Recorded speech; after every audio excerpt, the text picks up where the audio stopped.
I loved reading everybody's stories.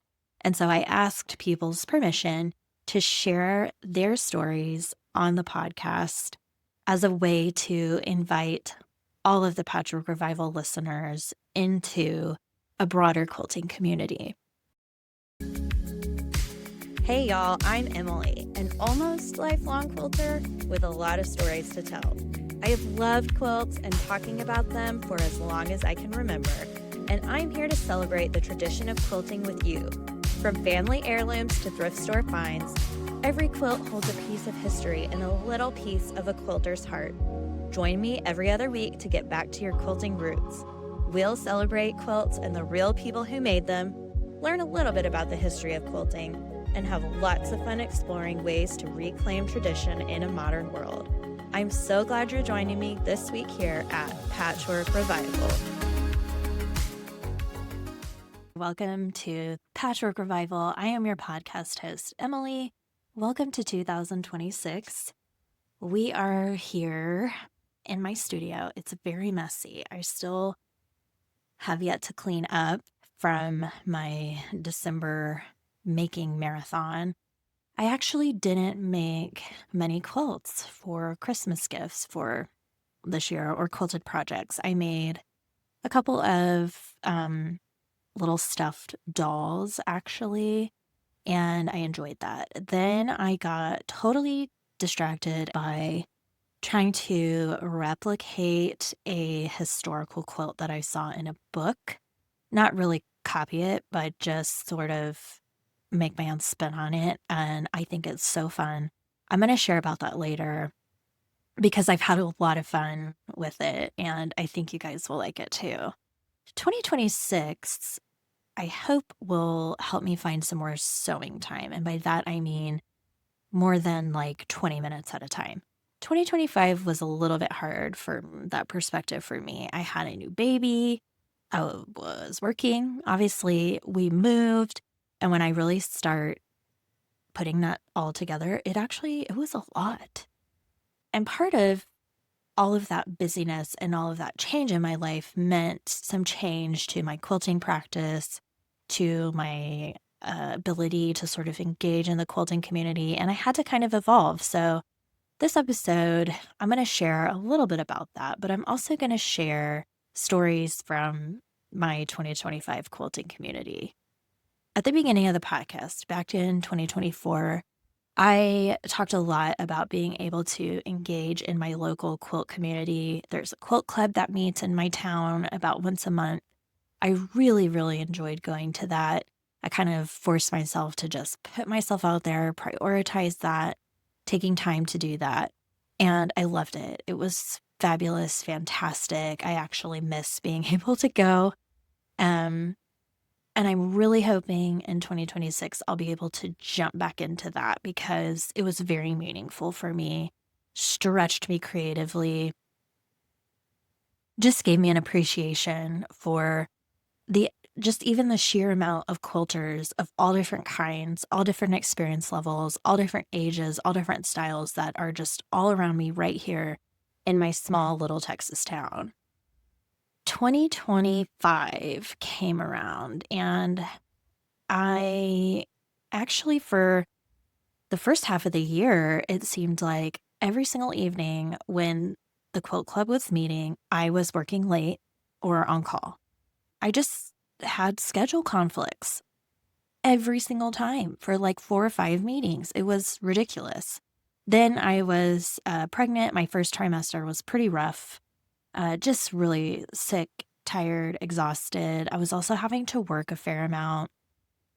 Not having to, I chose to. And I just really underestimated what a physical toll that was taking on me. And emotional, because I find that when I'm working really hard, really intensively, it's a little bit harder to prioritize time for myself because I feel like that's just more time that I'm taking away from my family. So life just shifts. Priorities just shift. And I figured out a way to evolve and to sort of adapt to what I had going on last year. So I did find a fabulous quilting community, and I really did that just by leaning into my community that I already had online. So, those of you who listen to the podcast know I am part of a group of designers that call ourselves the 9 Patch Quilt Collective. Every year, we host a sweater weather sampler. It's a sew-along featuring fall designs, and the sew-along runs from September through the end of November, basically every year. We've done this 3 years now. We do have plans for 2026, so get excited about that.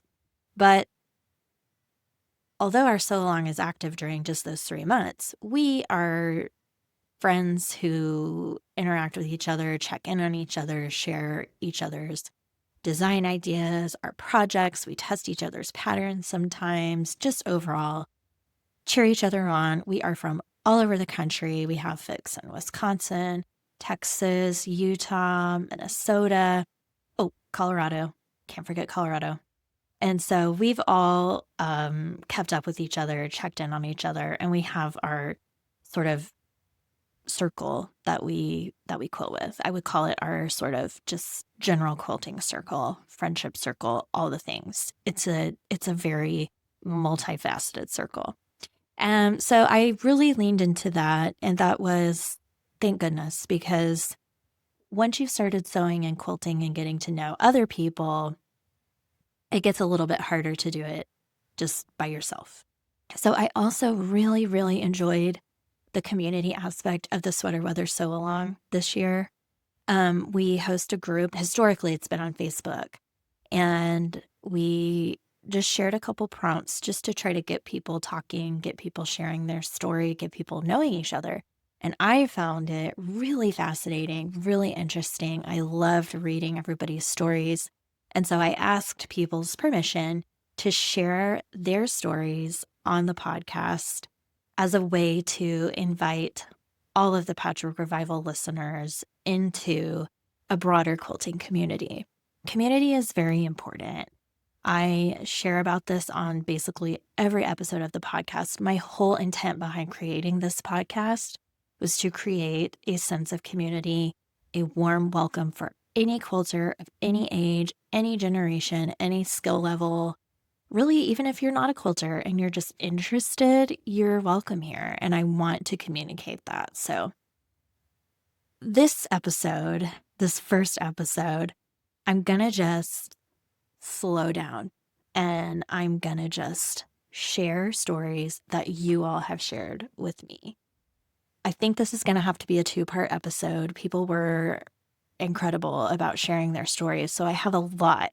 And I actually love it because I want to be able to take our time going through these stories. I hope that sharing these stories will inspire you to see yourself in some of these situations, to imagine ways that you can invite other quilters into your practice, that you can put yourself out there, start a community, even a virtual sew along. We had some people share how they sort of kept up with the blocks and sewing together, even from a distance.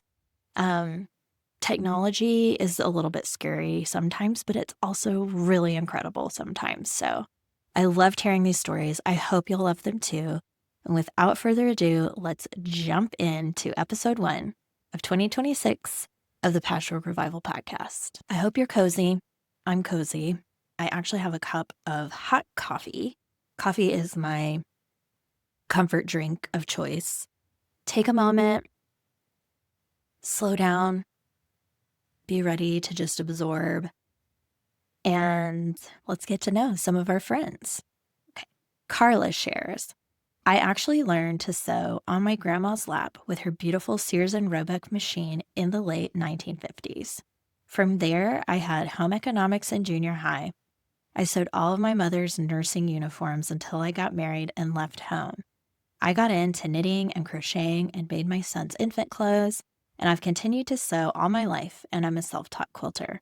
I prefer quilting on my Hazel, she's her Juki machine, or hand quilting. I have a stack of quilt tops that I need to quilt. My son has helped me fix up my basement sewing room for Sweater Weather Sew Along.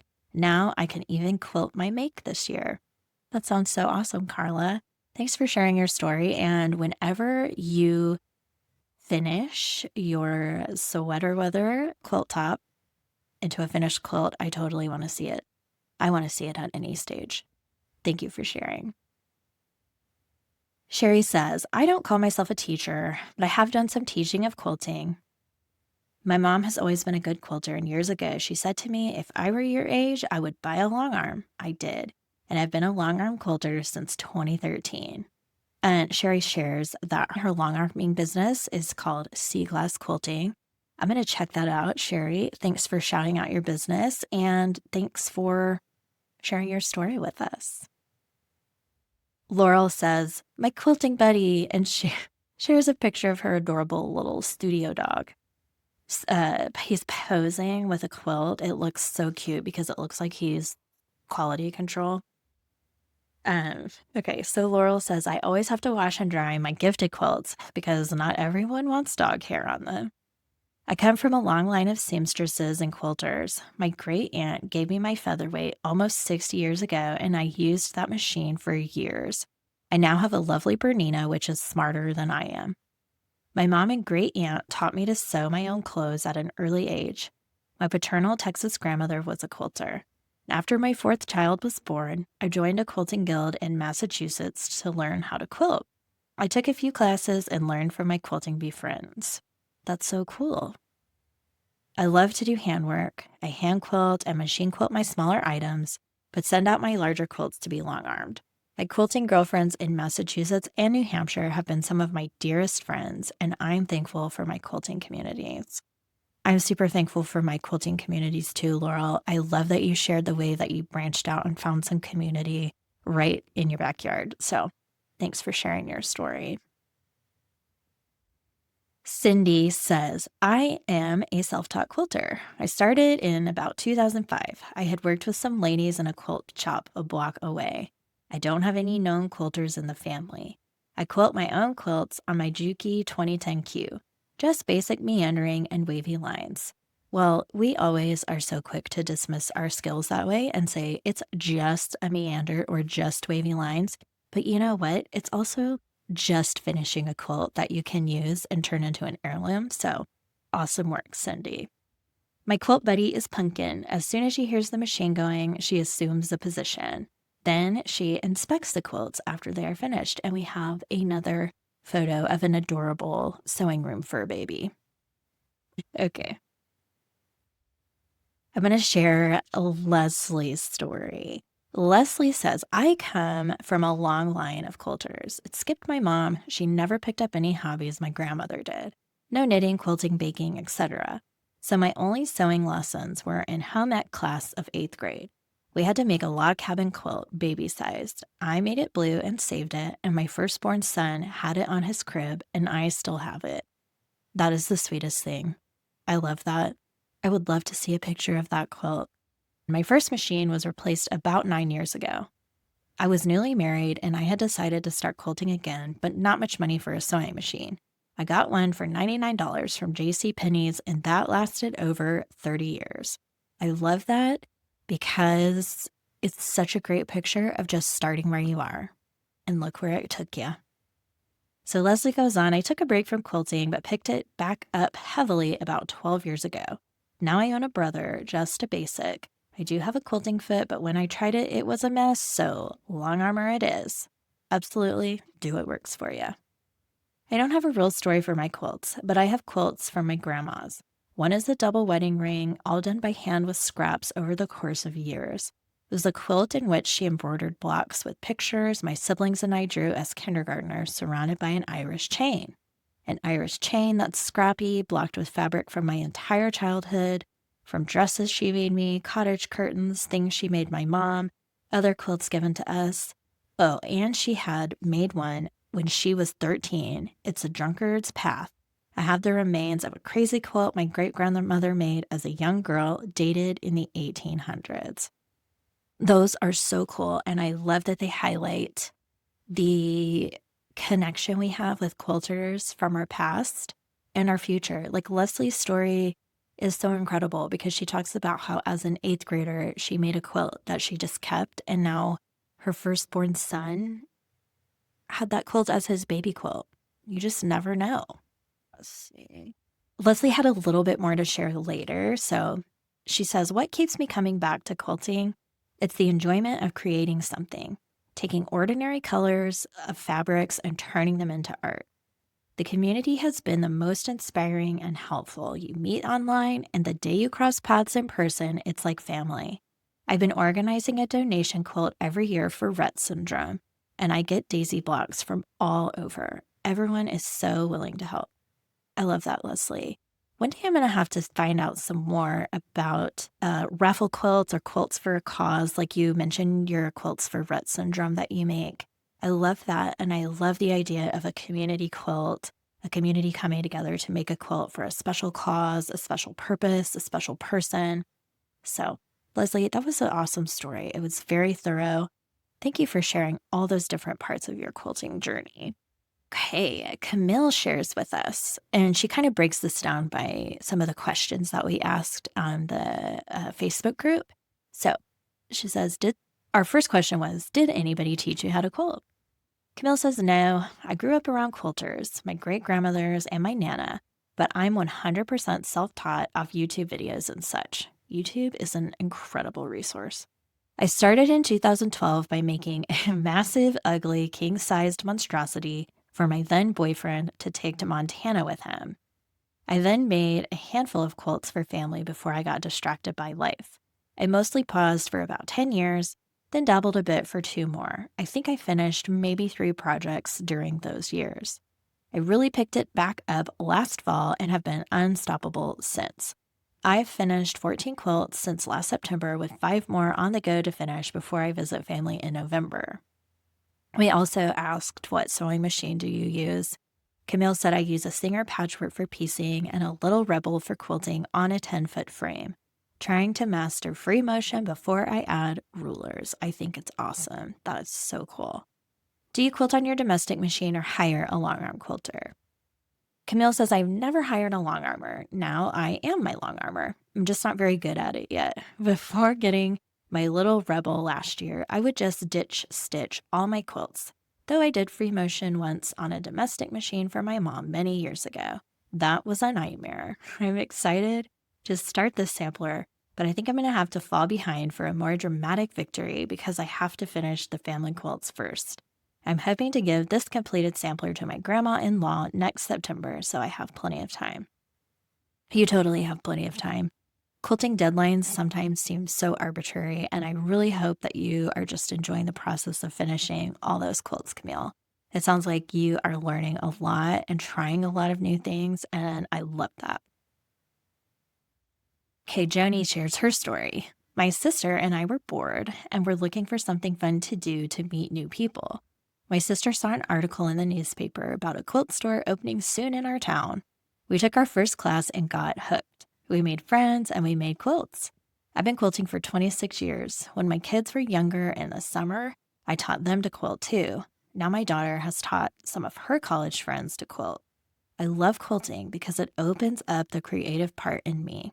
Same here, Joni. It's relaxing and fun. Now I mostly quilt with my sister-in-law, Leanne. We laugh a lot, and yes, even after so many years of quilting, we still do a lot of reverse sewing. Same. We are looking forward to Thursday night. We're going to FaceTime while making our blocks. She lives about 2.5 hours away from me. This will be our first time to try and FaceTime so we can sew together. That is super fun. I hope it was a great sewing session, Joni, and I would love to hear about it. Thanks for sharing. I think that's such a great idea. FaceTime is something that's so accessible to us. If we have an iPhone especially, what a great idea to just invite someone to sit and sew with you via FaceTime. Jamie shares her story. My sister Jenny taught me to quilt in 2001 or maybe 2002. Our mom sewed and so did we, but quilting was new for us. My first quilt was done on my Kenmore that I got as a teen, but I've since made my way through several Husqvarnas to my current year-old brilliance. In Texas, I rented a long arm in my favorite quilt shop. After much searching here in Denmark, I found a creative co-op where I can rent their long arm. I don't really have any stories about my quilts, but I do have several dogs who insist on being in a specific satellite chair when I am in my sewing room. I never sit in this chair, but it was imperative that I bring it across the Atlantic so they would have it. They race each other when I open the door, and the losing dog sometimes runs outside, barks like we're being invaded, then runs in to steal the chair when the other dog leaves it to check out their barking. That's so cute. Dogs are crazy. I love them. Thanks for sharing your story, Jamie. And thanks for sewing along with us. Sperry shares a little line or two. She says, I started quilting in 2002 to bond with my soon-to-be mother-in-law. She taught me how to Viking, and I got my first quilt done before her son and I married. I've been sewing with her for 23 years now. I love it. That's such a sweet thing. Quilting is definitely a love language, and when you find a shared bond through that, that's something really special. That's such a cool story. Natalie says, I started quilting just a few months ago, and my lovely mom has taught me all the things. I use her old brother's sewing machine and love it. I've made 3 quilts, 1 for my daughter and 2 for my stepdaughters. She also includes a picture of her first quilt for her 22-year-old daughter. It's so beautiful. My favorite thing about quilting is that my amazing dog snuggles in my chair, squeezed in behind me. I've definitely caught the bug. I love how many of us have our little furry friends sewing with us. Quilting is cozy for them too, so I love that. Tanya shares a funny story from last year's sweater weather. For the sun block, I'm pretty sure she's talking about the Sunstill block by Anne of Crafty Miss Quilts. It was such a cool block. So she says, I was FaceTiming my parents and showing them how it looked. My dad says in the background, you made a mistake. And I said, no, I didn't. Fast forward a few minutes, we hang up, I'm looking at it, and sure enough, I had made a mistake and flipped one of the blocks. I called my dad and said, you were right. It turns out my dad had never even looked at it and had just been joking. So we got a good laugh out of that. That's really funny.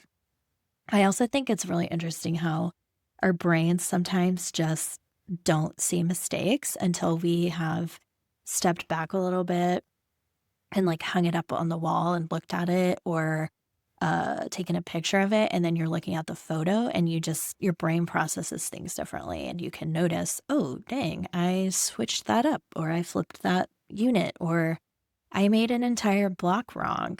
I actually, in my first quilt, have a block where it's like one of the units is turned completely backwards. And I made that quilt when I was probably like 10 to 12 years old or something. And I just noticed it probably 4 or 5 years ago. So there you go. We all make mistakes, right? Oh, Christy shares a story. My first quilt was a request from my daughter for a t-shirt quilt of her Rascal Flatts concert shirts. I realized I enjoyed it. Then I found out my dog friends, she has Vishlas, and it sounds like probably gets together with her friends who also have Vishlas, quilted. So off started my journey. I need to still understand the color wheel, but I'm getting better. Christy, use whatever colors you want. Or learn the color wheel. Some people learn that way. I have tried so hard to integrate knowledge of color and things like that, but I swear my brain just sees things differently. And I find that if I just kind of let it go and find what I like, I have more fun that way. But I love that you're learning, Christy. I also love that you found sort of a 2-in-1 community with your puppy dogs and your quilting. Pretty cool. Our friend Martina shares. Martina is amazing. She has been an OG sweater weather sewer. So I remember Martina from 2023's sweater weather sampler. That was our sort of inaugural foray into hosting a sew along together. And Martina was one of many, many quilters from Germany who somehow saw our sew along and joined in. We were shocked that there were people from around the globe wanting to participate and sew with us. So Martina, you will always have a special place in our hearts because we just remember you and how active you were with a lot of your other quilting friends in the Sweater Weather Sampler. Martina shares, I love your podcast. It's so interesting, especially the one about sweater weather and how it all started. I was so proud that you mentioned our German sweater weather sampler exhibition last year. And by the way, it's the best way to learn better English.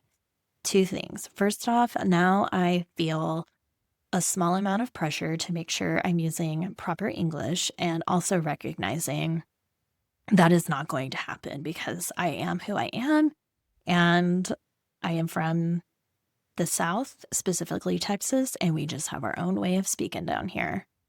Also, the sweater weather sampler exhibition. So this group of quilters that I mentioned from Germany got together. They did the sweater weather sampler sort of together, encouraged each other, helped translate because we had no idea how to translate any of our instructions. And so we worked with some of the folks to help, try to make sure everything we did translated to the things that they needed.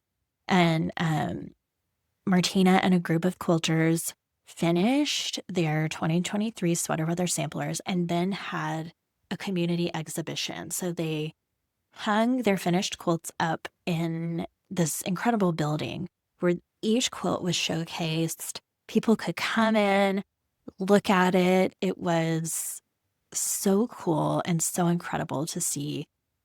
It was all the same quilt, but so many different styles. People finished differently. It was really cool, and it just really inspired us and made us realize that the community we have sort of cultivated and grown and felt really proud of can even kind of spin off and make its own smaller communities, help bring quilting to different places. And I love that. So I think we're going to stop there for part 1. I do want to invite you as a listener, if you want to share your story and sort of introduce yourself to the Patchwork Revival community, I would love to share that. Just go ahead and send me an email. I have a new email address. It is hello@patchworkrevivalstudios.com. Send your email in, share your story, share about your quilting community. I would love to hear all things about your quilting journey if you would like to share with me. Thank you guys for listening. Be sure to stay tuned for part 2. Our next episode is going to drop in 2 weeks, and actually it is going to feature a very special friend who is going to share about a new project that she has in the works. So be sure to tune in. Go ahead and follow the podcast so that you stay updated on any new episodes the minute that they drop. You can also like the podcast and leave a review. That would mean so much to me because that's sort of the way that other people can get introduced to the podcast. Also share it with a friend if you found something meaningful. If you recognize any of your friends in the stories that we shared, be sure that they know to listen in. Thank you guys so much for being here. We'll see you next time. Well, that's it for this episode of Patchwork Revival. I loved having you here with me talking all things quilty. Don't forget to subscribe to the show and leave a rave review. Also, be sure to jump down to the show notes to find links for this episode, as well as the link to my shop where you can enjoy 15% off as a podcast listener with code REVIVAL. Remember that the Patchwork Revival Podcast is here to celebrate the connection made in the quilts we love. I'll see you next time.